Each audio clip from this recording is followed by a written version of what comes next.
Alex Golish and the USF Bulls have high expectations in 2025. And today we're going to take a deep dive into the Bulls to see what we should expect from this team this year. A 7-6 season felt really disappointing last season. I think a lot of people expected better things from this team, but injuries and certain other things didn't quite go their way. They are looking to bounce back in a big way, and getting their star quarterback back fully healthy is going to be a big part of that. USF hasn't been a stranger to the transfer portal, whether that's bringing talent in or losing talent to it. This has been something that they've embraced, and they've figured out ways to bring in talent to replace the guys they lose. Now, Bernard Gooden, the loss of him late in the transfer portal period was definitely not an easy one to stomach, but I think overall they feel decent about what they have coming back as well as what they brought from the transfer portal. You do lose a number of players to graduation and the NFL draft, but overall, I think this team is still in a pretty good position. You definitely had to weed out some of the players that weren't getting the job done, but you also do lose certain players like Sean Atkins that are going to be missed for sure, and guys that did a lot of good things. Kelly Joyner is another example of that. You also lose people on defense to Carius Hawthorne. You look at other defensive players that you lose. You have guys that played quite a bit for this program, and for different reasons. Some of them are going to be missed, just they were good to have around the program. Other ones, maybe it's because of their production, but you will also bring in certain players that you feel excited about. Tyler Williams, coming in from Minnesota, is someone who can have a big year if he realizes his potential. Chaz Nimrod comes in from Tennessee. You also have Cartavius Norton, who should be the starting running back. You bring in multiple offensive linemen, multiple interior defensive linemen. This is going to be an interesting team because the potential they have with the guys coming back, combined with the potential that they have coming in via the transfer portal, makes for a potentially really exciting year. And a lot of that excitement is going to be on the quarterback position. Byron Brown was not healthy all last year. You saw that the inconsistent play led to his struggles. But when you look at what he did healthy 2 years ago, that's the reason why this team is so excited. He is QB1 without a doubt, and he is someone that could have a monster year. And if USF is looking to win the AAC, they will need him to be healthy. They will need him to play how he's capable of playing. And he is someone who has big time ability. He has the talent to make throws. He's also a dangerous runner. If you are worried about him throwing the football over your head, by the way, you do have to worry about his legs. And in this scheme where it's going to be so wide out and so spread out, Byron Brown having more room to operate is a terrifying thing if you're a Bulls opponent. He's that good. And a lot of people are excited about him, but I also think that a lot of people are still sleeping on Byron Brown because he had a bad year last year for his standards because he was hurt. You're looking at a guy who is ready to prove and remind people that he is still that dude. He is a scary player to have to defend, and worrying about him is going to keeping a lot of defensive coordinators up at night. Now, Bryce Archie was the main starter last year because of Brown's injury. He was okay. I wasn't obviously going to be the ceiling of this offense that you wanted it. You did see some nice moments, though, from Bryce Archie. I don't think we can take that away. The production, obviously, just not as consistent. 1,900 yards, 9 touchdowns to 10 interceptions. He's an okay runner, 129 yards last year, 2 touchdowns. So he did what he needed to do. It obviously wasn't great, but having him as a backup at least gives you a floor that you understand this is where we're going if Brown goes down again for some reason. Behind them, though, is really where you're kind of glad that Archie is here because you have new faces that are going to need some time to get acclimated to this system and might need time to develop their traits as well. The rushing attack should be good with Brown. You also bring in Cartavius Norton from Charlotte, the once Iowa State transfer, comes in and 525 yards last year for the 49ers, 7 touchdowns. They're really excited about what he can do in this offense. You also bring in Sam Franklin from Oklahoma. So you have a good duo that could be really exciting. Norton's going to be that starter. You also have Alvon Isaac that could play a role as well. And Nakai Davenport is a younger player that could solidify himself into that rotation as well. So you do have bodies, you do have talent. It's just going to come down to which one of those guys or multiple guys are going to be part of that rotation, are going to get their names into the mix and make themselves useful to this offense. Because again, defenses are going to focus on Brown. Their intention is going to be taking him away until further notice. If they're able to do that, then it's on the running backs to step up. Or even if they can't, it's still on the running backs to show, hey, by the way, you have to worry about us too. You do have to take us away. Brown is going to benefit from that as well. The rushing attack being healthy and being explosive is going to open up the passing attack. And this is already going to be a wide open offense. You are going to use all of the field. And the running backs, just like Brown, should have more space to operate. They should have more field to run through. And that's going to mean good things for guys who are looking to have breakout seasons. Again, Norton only had 525 yards last year. He could do even better if this offense plays to its potential. The passing attack obviously starts with Byron Brown, but the wide receivers need to help him out as well. And you're kind of looking for who you're going to be your go-to guys. Can somebody replace Sean Atkins? Can you get that deep play threat? Keyshawn Singleton showed the ability to be an explosive player. You just want to see that more consistently from him. 408 yards, 15.7 yards per catch, and 3 touchdowns for him in 2024. So if he gets more catches, you'd ideally like to see him get more yards as well and be just as efficient with those catches. Joshua Porter comes back. He's a young player who's looking to take a step forward after 25 catches for 230 yards last season. We talked about Chase Nimrod. You bring him in from Tennessee, 10 catches for 121 yards. He's already familiar with Golish's offense, so that's really exciting.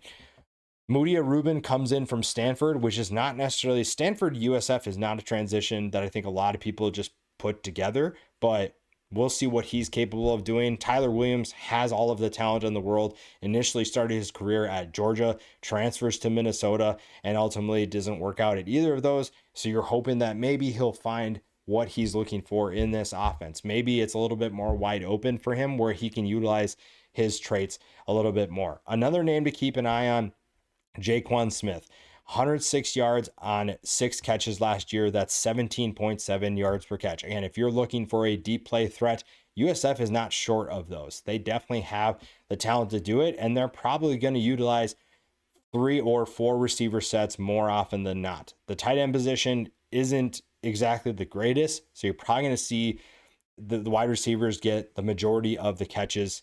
Jonathan Eccles had 1 catch last year for 59 yards, but you're not going to go off that small sample size at tight end. Wyatt Sullivan comes in from FAU.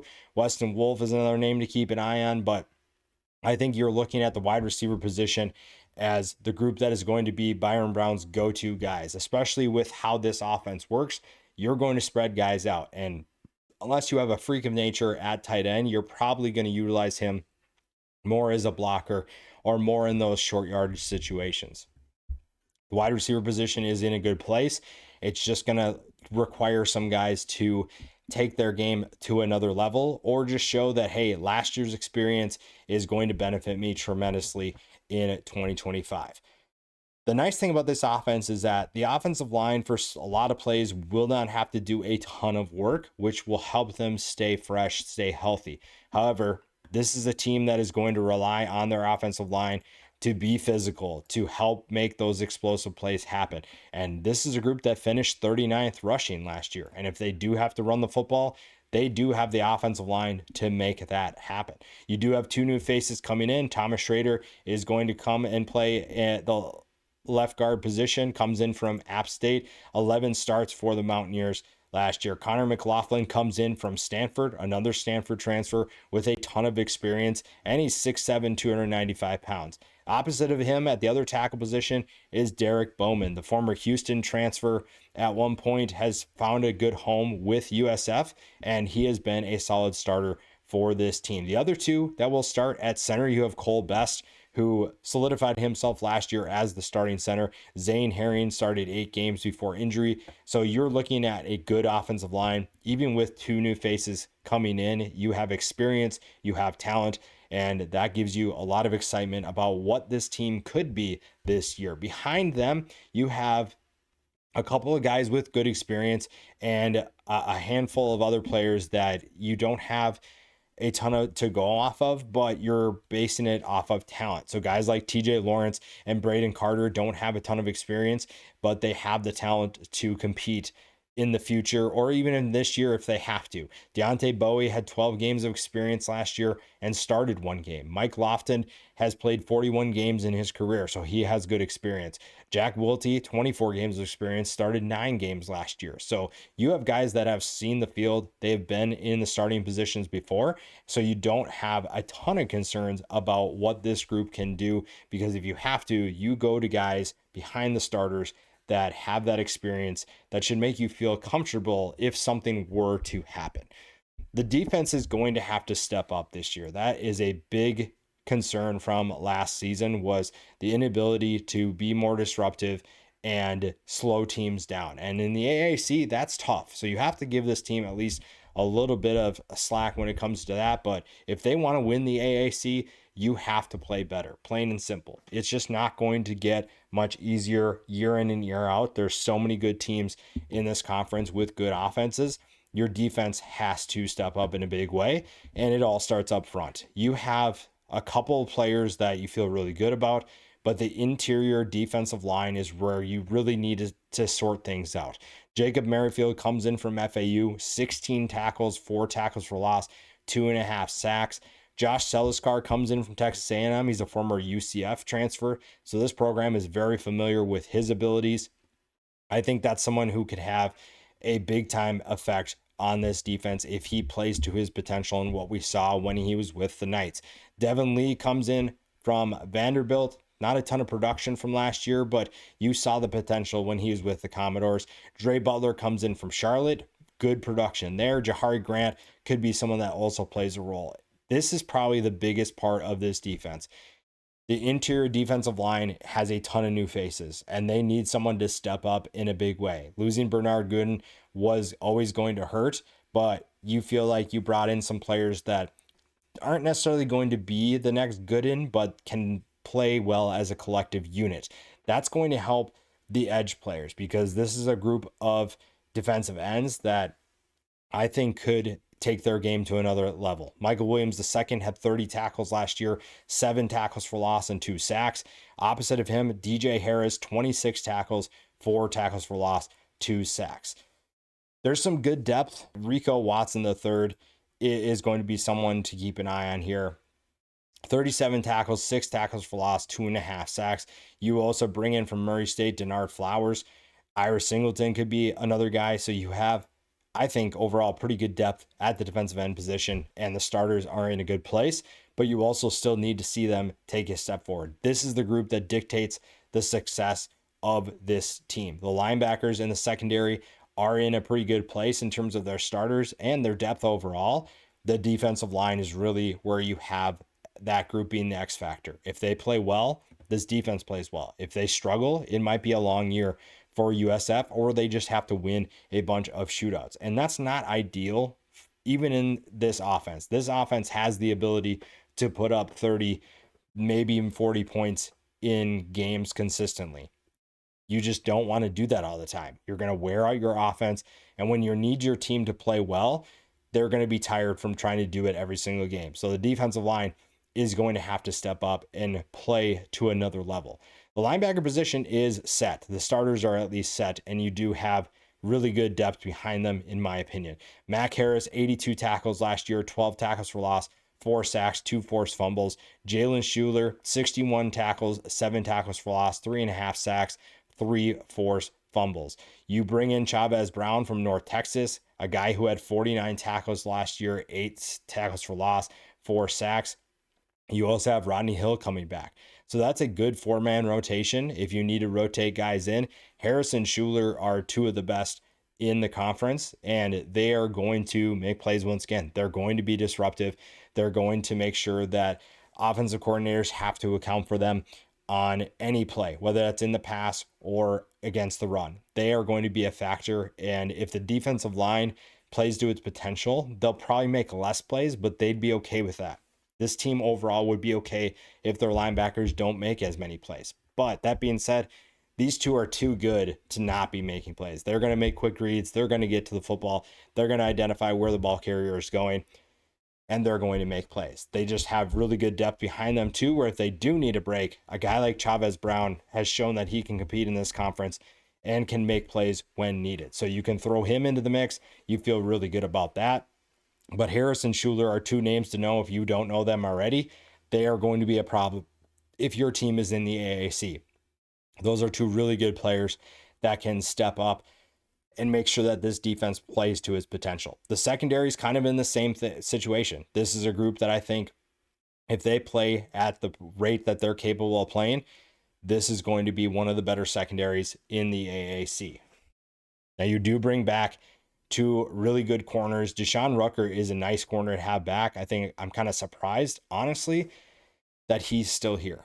I think that he probably could have gone to the transfer portal and gone to a number of Power 4 schools, but he decides to stick with the Bulls, and that's a huge retainee for them. You do lose a couple of key pieces to the transfer portal, so getting Rucker back felt like a big win for this team. Taven Ward at safety, another one that you feel really good about. He had 3 picks last year, 62 tackles.